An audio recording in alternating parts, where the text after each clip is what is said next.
Greetings folks, John Grace, President of Investors Advantage, and the Money Doctor is in. Let me ask you a question. Which would you prefer? Would you more prefer to die or run out of money? Well, up to 82% of Americans surveyed recently discovered that they fear running out of money more than they do dying. So to me, this is a wake-up call. And this would be our chance to look at our own situation and see, one, what do we prefer, and two, what can we plan? And let me suggest to you that you develop a new attitude. I mean, we're getting to the end of the year. We've got 2015 right around the corner. And a lot of times the question of what do we need to get our finances in order becomes a New Year's resolution. So this would be a time to ask that question and answer it.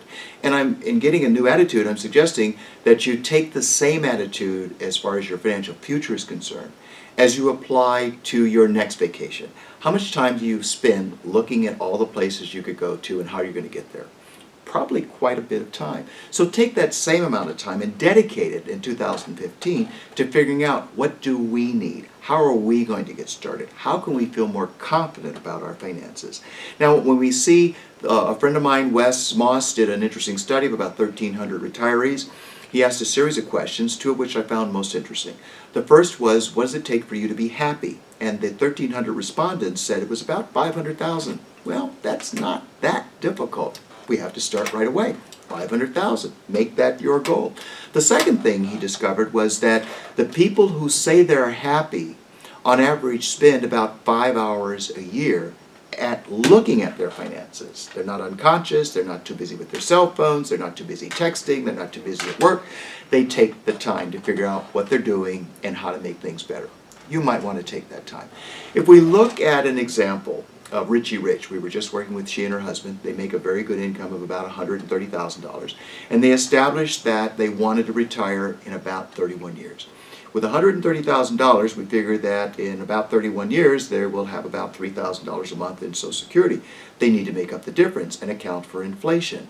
And in looking at their goal, they discovered, assuming they get a 6% return over the next 31 years, they need to set aside about $6,300 on a monthly basis.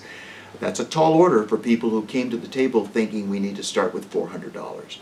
And then they got worried about their tales of woe, how the house went down in 2007, how the market went down in 2008, how they had to take money out for a medical emergency. And right now, all the money needs to be kept in the bank. Well, maybe not. Because see, if we assume that the rate of return at the bank is 1%, it means for them to get from here to there, if you will, they only need to set aside approximately $16,000 a month. Now, if you're following along, that's about 160% of what they're currently earning. This probably won't work. So maybe we need to go back and look to see how we might average 6% and set aside $6,200, $6,300 on a monthly basis. But here's the thing. If there is a 6% return and there are contributions of $6,300 on a monthly basis for the next 31 years, there is no question they won't hit their specific target of $7.2 million.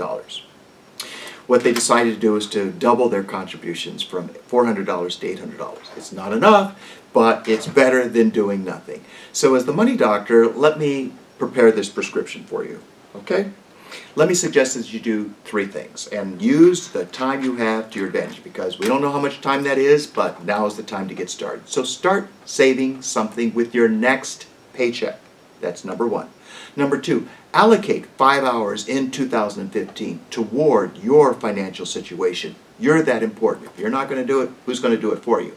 And finally, determine how much money you need in the event you live to age 100, as well as how much money your family needs in the event one of the breadwinners dies today.